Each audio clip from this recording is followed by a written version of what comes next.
এই ইস্যুতে বাংলাদেশ কোনো লিভারেজ পাবে না। কার কোন ইস্যুতে? এই যে শেখ হাসিনা ইস্যুতে, যে Bangladesh wants that will never happen. আপনার মতো করে এটা হবে না, ইট ইজ ভেরি ক্লিয়ার। শুধু রাহুল গান্ধী নয়, শুধু কংগ্রেস আর বিজেপি নয়, I have seen this across the political parties, regional parties. They hold the same view. এবং আপনি কি কখনো দেখেছেন, আপনি স্মরণে আনতে পারেন যে কখনো রয়ের চিফ প্রকাশ্যে বাংলাদেশ সফর করেছেন? আমি মনে করতে পারি না। আমন্ত্রণ জানাচ্ছি প্রিয় দর্শক, বাংলাদেশের নিয়মিত আয়োজন কথোপকথনে। আজকে আমাদের সঙ্গে এই মুহূর্তে আলোচনা যুক্ত রয়েছেন সাবেক রাষ্ট্রদূত এবং সাবেক সচিব পররাষ্ট্র মন্ত্রণালয় ডক্টর খলিলুর রহমান। ডক্টর খলিল, আপনাকে স্বাগত জানাচ্ছি আমাদের অনুষ্ঠানে। এবং যে বিষয়ে প্রথমে প্রশ্ন করতে চাই সেটি হচ্ছে যে ভারত সফরের ক্ষেত্রে আমাদের প্রধানমন্ত্রীর ক্ষেত্রে এক ধরনের জটিলতা সৃষ্টি হয়েছে, আমরা সবাই জানি। সে বিষয়ে আসবো যে সেই জটিলতা কেটেছে কিনা। তার আগে আপনার কাছে আমার প্রশ্ন যে ভারত কেন মুখিয়ে আছে আমাদের প্রধানমন্ত্রীর সফরের জন্য সে দেশে? কেন ভারত এতটা ইচ্ছুক, এতটা উদ্গ্রীব হয়ে আছে? সরাসরি আপনার কাছে প্রশ্নটা করলাম। আমি অসরাসরি আপনাকে উত্তর দিচ্ছি, কারণ একটি বড় ঘটনা গতকালকে ঘটেছে। আমাদের উত্তরাঞ্চলের জনাব ফখরুল ইসলাম আলমগীর সাহেব রাষ্ট্রপতি নির্বাচিত হয়েছেন। আমি ওনাকে এই সুযোগে আন্তরিক অভিনন্দন জানাই এবং একই সাথে মাননীয় প্রধানমন্ত্রী তারেক রহমান সাহেবকে অভিনন্দন জানাই ওনাকে মনোনয়ন দেওয়ার জন্য এবং ওনাকে নির্বাচিত করার জন্য। কারণ দেশবাসীর অনেক উদ্বেগ ছিল, অনেক উৎকণ্ঠা ছিল যে এখানে আবার ইউনূসের মতো আবার আরেকজন রাষ্ট্রপতি হিসেবে চলে আসে কিনা। সেটি হয়নি। এখন আপনার প্রশ্নের উত্তরে যেটা আমি বলবো সেটি হচ্ছে যে আপনি জানেন যে ভারতের সাথে আমাদের সম্পর্ক অত্যন্ত তলানিতে এসে ঠেকেছে, যেটি ইউনূস সাহেব এবং তার মপতান্ত্রিক সরকার শুরু করে গিয়েছিল। ডেফিনেটলি সেটা থেকে একটু হলেও উত্তরণ ঘটেছে, কিন্তু এখনো সম্পর্কটা অতটা উষ্ণ নয়। অনেক বিষয় আছে যেগুলো আমাদের একসাথে বসে আলাপ আলোচনা করা দরকার এবং সিদ্ধান্তে আসা দরকার। যেটি আমি বলবো যে ভারতের বাণিজ্য কিন্তু বাংলাদেশে কিন্তু বেড়েছে এত কিছুর পরে। অর্থাৎ বাণিজ্যর দিক থেকে, ভারতের অর্থনৈতিক স্বার্থের দিক থেকে কিন্তু ভারতের কোনো ক্ষতি হয়নি, সেটা ইউনিসি হোক অথবা বিএনপি সরকারি হোক। ভারত, আমি মনে করি, ওখানে আমি 15 বছর ছিলাম দিল্লিতে, 4 বছর এম্বাসিতে, পরে WHO দক্ষিণ পূর্ব আঞ্চলিক এশিয়াতে 11 বছর ছিলাম। ভারতের যেটা মূল কনসার্ন সারা জীবন ছিল, এখনো আছে, ভবিষ্যতে থাকবে, সেটি হলো তাদের সিকিউরিটি কনসার্ন। এবং আমার মনে হয় যে ভারত যেটি ভাবছে, মনে করছে যে Bangladesh can be a security problem for them, or maybe they think that যে এটা অলরেডি হয়ে গেছে। এবং আপনি কি কখনো দেখেছেন, আপনি কিংবা আপনি স্মরণে আনতে পারেন যে কখনো রয়ের চিফ প্রকাশ্যে বাংলাদেশ সফর করেছেন? আমি মনে করতে পারি না। 25-30 বছর আগে সম্ভবত এক্স্যাক্টলি নিকট অতীতে আসেননি। উনি ওনার আরো 2জন কলিগ কিংবা 3জন কলিগ, আমি জানি না, সহ এসেছিলেন। That indicates there is huge security issues in Bangladesh, and that may not be really very good for India. এবং এরপরে দেশে গত 2-3 সপ্তাহ যাবৎ কি হচ্ছে আপনারা জানেন, সাভারে, আশুলিয়ায়, বিভিন্ন জায়গায়। তো I think from security perspectives they wanted to sit with the Prime Minister one to one, এবং এই ইস্যুস গুলো কিভাবে দুই দেশের স্টেবিলিটির জন্য, দুই দেশের মানুষের, দুই দেশের উন্নতির জন্য আমরা একসাথে কাজ করতে পারি, that is perhaps the most important and single most important concern for India, and that's why they wanted our Prime Minister to visit India as soon as possible. শুধু কি সিকিউরিটি ইস্যু, সীমান্ত এলাকার তাদের যে নিরাপত্তা, সেই বিষয়টি কাজ করছে, নাকি চীনের যে একটি প্রভাব বা বিস্তারের চেষ্টা বা আগের চেয়ে সেই প্রভাব বেড়ে যাওয়ার চেষ্টা, এটা কি প্রতিরোধের একটা এজেন্ডা তাদের রয়েছে? এটি তো বরাবরই তাদের ছিল, কিন্তু আমার মনে হয় যে এগুলি তো নতুন কিছু নয়। এই তিস্তা ব্যারেজ নিয়ে ভারতের কনসার্ন বরাবরই ছিল। চায়না সবসময় উত্তরাঞ্চলে অনেক কিছু করতে চাইতো। আপনি জানেন যে ইউনিসের সময় হাসপাতাল করতে চেয়েছিল, সেটার কি অবস্থা আমি জানি না। আমাদের প্রাক্তন পররাষ্ট্র উপদেষ্টা even not being a medical doctor, not being health adviser, উনি কিন্তু ভিজিটও করেছিলেন ওই জায়গাটা। তো এই কনসার্নগুলো ছিল, এবং যেটি আমি মনে করি যে এই ইকোনমিক কনসার্ন নতুন কিছু নয়। আপনি বলতে পারেন যে তাদের তো মোংলা পোর্টে তাদের ইন্ডিয়ানদের দেওয়ার কথা ছিল, সেটি তারা দেয়নি। But I think these are secondary issues. The number one is to is security concern. These are definitely important. মানে শুধুমাত্র এই কারণেই তারা এতটা মুখিয়ে আছে। এবং দীনেশ ত্রিবেদী, বাংলাদেশের ভারতের হাই কমিশনার, তিনি বললেন যে আহ তারেক রহমান ভারত সফরে গেলে, বাংলাদেশের প্রধানমন্ত্রী ভারত সফরে গেলে তাকে অস্বাভাবিক সংবর্ধনা দেওয়া হবে। এই যে অস্বাভাবিক সংবর্ধনা, মানে একটা গ্র্যান্ড রিসেপশন দেওয়া হবে, মানে যত ধরনের চেষ্টা আছে ভারত করে যাচ্ছে। আচ্ছা, ধরে নিলাম যে ভারতের এই ইচ্ছা পূরণ হলো না, বা আমরা কূটনৈতিক জায়গা থেকে পরিপক্কতার পরিচয় দিই বা না দিই, আমাদের প্রধানমন্ত্রী গেলেন না, পরবর্তীতে ভারতের অ্যাকশন বা রিয়াকশন বা ভারতের পরবর্তী পদক্ষেপ কি হতে পারে? সিকিউরিটি কনসার্ন বা চীন ইস্যু, এইসব জায়গায় তারা কি করতে পারে? ভারত অত্যন্ত মেসিউর একটা দেশ, তাদের পররাষ্ট্রনীতি অত্যন্ত মেসিউর। যে উনি যেতে পারছেন না আসলে, বা অনেক কারণেই তো অনেক প্রধানমন্ত্রী নাও যেতে পারে, তার ডোমেস্টিক কম্পালশন থাকতে পারে, তার অন্য প্রি এনগেজমেন্ট থাকতে পারে, এটা হতেই পারে। আমি মনে করি যে গতকালকে আমি একটি বিবৃতি দেখলাম আমাদের পররাষ্ট্র উপদেষ্টার, যে সমঝোতার মাধ্যমে, দুই পক্ষের সমঝোতার মাধ্যমে উনি যাবেন। উনি কিন্তু এর মাধ্যমে বলে দিয়েছেন যে উনি যাবেন না, এটি না, উনি যাবেন, তবে হয়তোবা এখনই না, এবং দুই দেশের সমঝোতার মাধ্যমে।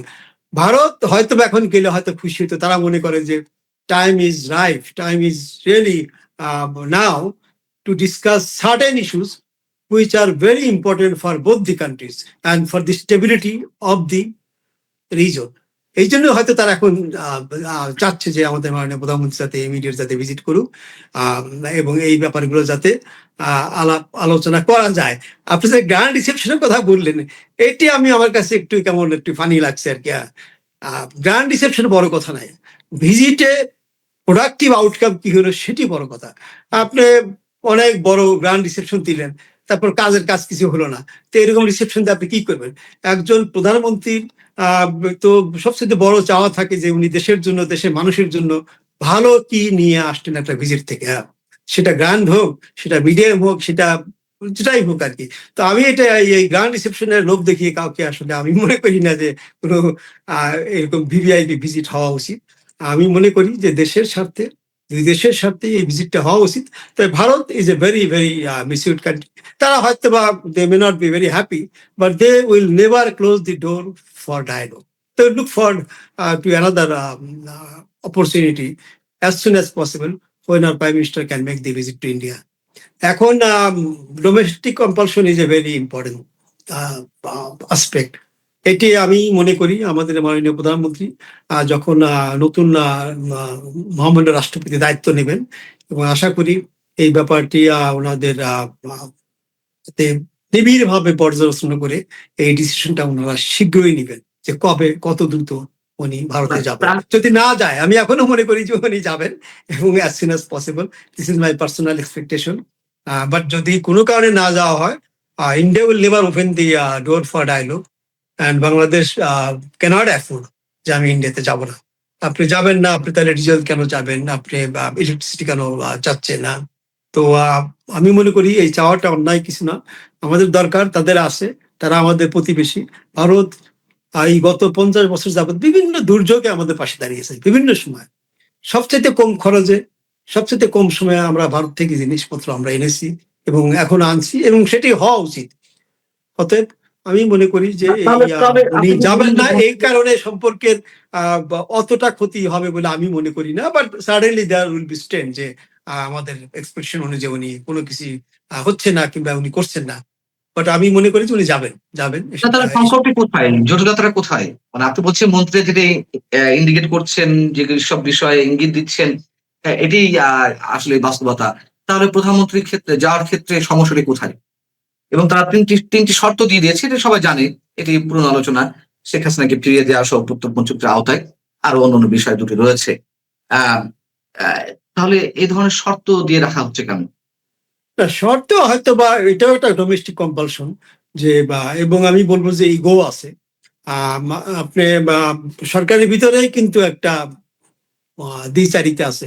আগে বলা হলো যে উনি প্রত্যর্পণ ছাড়া উনি আসতে পারবেন না, কিন্তু যখন সার্জিও গড় আসলেন কিংবা দীনেশ টিভিতে যখন দেখা করলেন, যখন রয়ের প্রধান ভিজিট করে গেলেন, তখন কিন্তু বলে দিন উনি তো একই ব্যাপার, উনি যদি আসে কোনো অসুবিধা নেই। হ্যাঁ, আপনি বা প্রধানমন্ত্রীর উপদেষ্টা এবং আমাদের যিনি কি বল চিফ চিফ প্রসিকিউটরের কথা শুনেছেন, যে এখানে কিন্তু মানে মত পার্থক্য আছে। ওনারা আগে যেটা বলেছেন সেটা থেকে সরে এসেছেন। আমি যেটি বলতে চাই, দেখেন আমি আহ, সাবেক প্রধানমন্ত্রীর সাথে একসময় প্রোটোকলে দায়িত্ব ছিলাম, প্রোটোকল করেছি দিল্লিতে 1994-এ, ওই প্রথম মেয়র ইলেকশনের পরে। আমি দেখেছি ওনার যে acceptability across the political line, across the political line. আপনার যেটা আপনার আমি একটা কন্টেন্ট দেখলাম যে আপনি কি বাংলাদেশের মতোই ইন্ডিয়াও খেলছে, কিংবা ওই একই লাইনে ইন্ডিয়াও খেলছে, যে ডাবল গেম, ডাবল কোর্টে গেম কোর্টে যাবে। হ্যাঁ, দেখুন, কোর্টে ডাবল গেম আমি খেলছে। আমি আমি নিশ্চিত আপনারা সবাই বলেছেন যে কোর্টে এটার বিপক্ষে রায় দিবে। হ্যাঁ, নাম্বার ওয়ান। নাম্বার টু, যে কোর্টে যাওয়ার দরকার নেই। আপনি তো ওই যে প্রত্যর্পণ চুক্তি যেটা আছে, ওটার ভিতরে অনেক প্রভিশন আছে, ওই প্রভিশনের আওতায় ইন্ডিয়া বলতে পারে যে এটা দেওয়া সম্ভব নয়। তবে ওই হাদির হত্যাকারীদের আমি মনে করি যে ফেরত না দেওয়ার কোনো কারণ নাই, they should be send back. But আর সবচেয়ে বড় কথা কি, যে আপনি একজন মানে সাজাপ্রাপ্ত আসামি হোক কিংবা আসামি হোক, তিনি নিজে ফেরত আসতে চাচ্ছেন, অসুবিধা কি? She enters the country, you arrest her and put her in jail, তারপর বাকি প্রসিডিউর যেগুলো আছে করেন আপনি। একই ব্যাপার তো। আমাদের সরকারকে এটা বুঝতে হবে যে কোনটি সম্ভব, কোনটি সম্ভব নয়। অতএব ওই কোনো ইস্যুকে ধরে রেখে দেশের ক্ষতি করা কোনো সরকারই উচিত নয়, এবং কোনো সরকারই সেটা চায় না। যে একটা ইস্যুতে আমরা যদি আমাদের মতো করে যদি আমরা এটার কোনো সমাধান না পাই, তাহলে আমরা অন্য কোনো ইস্যুতে কাজ করবো না। We can't afford dealing with a country like India on only our terms. বা ডায়ালগের মাধ্যমে অনেক কিছু করা সম্ভব। আমি মনে করি এই ডায়ালগটাই হওয়া দরকার, সেটা পররাষ্ট্রমন্ত্রী লেভেলে হোক, প্রধানমন্ত্রী লেভেলে হোক, যে লেভেলেই হোক। এই যে না, পানি আপনি চুক্তি নিয়ে কথা বলছি না, পানি চুক্তি পানি মন্ত্রীদের কোনো মিটিং হচ্ছে দেখছেন আপনি? আমি এই বিষয়ে পরে আসছি, আমি একটু এই প্রশ্নটা করে নিই। যে আপনি বলছেন যে একটা ইস্যুকে সামনে রেখে দেশের ক্ষতি করা ঠিক নয়, কোনো সরকারের উচিত নয়। তার মানে শেখ হাসিনা ইস্যুতে শর্ত জুড়ে দিয়ে আহ দেশের ক্ষতি হচ্ছে, আপনি এমনটা মনে করছেন? অবশ্যই মনে করবো। মনে না করার কোনো কারণ নেই। আপনি জানেন যে প্রতিদিন দেখছি যে আজকে 400, কালকে 900 ফ্যাক্টরি বন্ধ হয়েছে গ্যাস আর ইলেকট্রিসিটির কারণে। এখন যে আমরা ডিজেল চাচ্ছি, তারা যদি, আমি জাস্ট কথা, আই হোপ যে they will not do it. যদি তারা বলে, ওরা কিন্তু অলরেডি একটা কিন্তু ডিপ্লোম্যাটিক কথা কিন্তু তারা বলেছে, যে আমাদের আভ্যন্তরীণ চাহিদা আমরা পর্যালোচনা করে তারপর দেবো। আগের মতো কিন্তু তারা ইমিডিয়েট কিন্তু দেয়নি কিন্তু। So this are the indications যে they can delay. I hope they will not say no, but they can delay, and delay will cause huge problem for us. Electricity তো is another issue. এখন Adani plan থেকে যদি electricity, আমি just কথা বলছি, যদি যদি কোনো কারণে যদি তারা বলে যে আমাদের টেকনিক্যাল প্রবলেম, প্রোডাকশন নাই, যেটা আমাদের ক্ষেত্রে হয়েছে, হতে পারে, কিংবা ইচ্ছাকৃত ভাবে করলে, এই any delay will cause huge problem to us. আমি বলছি না যে বন্ধ করে দিবে, যদি ডিলে করে ইন্টেনশনালি কোনোভাবে, that will be huge trouble for us. তারপরে আমাদের যে এসেনশিয়াল যেগুলো আছে কমোডিটিস, সেগুলো তো আপনি সাধারণ মানুষের কথা চিন্তা করেন। আপনি তো আল্লাহর রহমতে আমরা অনেক ভালো আছি, আল্লাহর কাছে আসার শুকরিয়া। সাধারণ মানুষের কথা চিন্তা করেন, এই যে পেঁয়াজ, মরিচ, কত কি। তো এগুলোর তো একটা public perception is very important for any political government. এবং আমার মনে হয় যে একটা শ্রেণী, যেটা আপনি আমাকে বলছেন, আমি বলবো যে একটা গোষ্ঠী অত্যন্ত সুপরিকল্পিতভাবে সরকারকে ডিরেল করার চেষ্টা করছে, সরকারকে উপদেশ দিচ্ছে যে এটা করো, এবং এটার একটাই উদ্দেশ্য যে এটা করলে আমাদের প্রতিবেশীর সাথে সম্পর্ক খারাপ হবে, খারাপ হলে সরকার বিপদে পড়বে, and they will try to come up with another kind of meticulous design. Maybe একটু this স্পষ্ট time করে বলবেন? they to মানে আপনার তো have their আপনি তো man as president. but you never know what can happen in future. একটু কি ক্লিয়ার করে বলা যাবে যে সেই গোষ্ঠী কারা, মানে আপনি কাদেরকে ইঙ্গিত করছেন? এটা very clear, আপনি জানেন, সবাই জানে। These are the people who have been aligned with Yunus. হুম, হুম। মানে আদার দেন বিএনপি, আমি বলবো যে অনেক লেফট পার্টিও ছিল, এবং যারা আমি এখানে আমাকে বলতে হবে, এবং যে সকল যে সিভিল সোসাইটি অর্গানাইজেশন লিডার্স,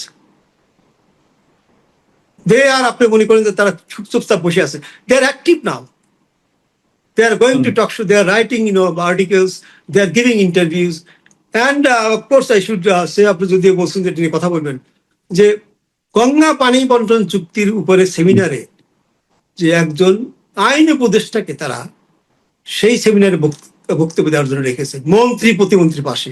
এটা আনথিঙ্কেবল। দেশে আর এক্সপার্ট নাই। এই দেশের সবচেয়ে বড় পানি বিশেষজ্ঞ হলো প্রফেসর ডক্টর আইনুন নিশাত।